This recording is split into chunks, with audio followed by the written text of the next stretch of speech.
Proverbs chapter 9, verse 7. He who corrects a scoffer gets shame for himself, and he who rebukes a wicked man only harms himself. Sometimes it's just best to leave it alone. Do not correct a scoffer, lest he hate you. Rebuke a wise man, and he will love you. Give instruction to a wise man, and he will be wiser still.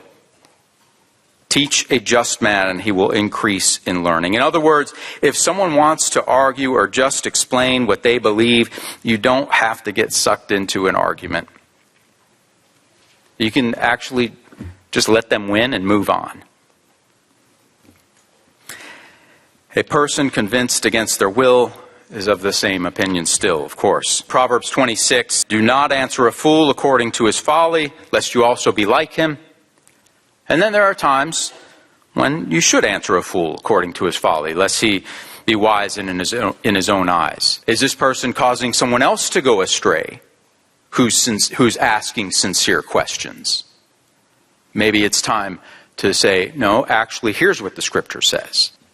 And often if you let an argumentative person know that you're not going to argue and actually stop engaging, they'll often soften and maybe even turn around with sincere questions, willing to listen at that point.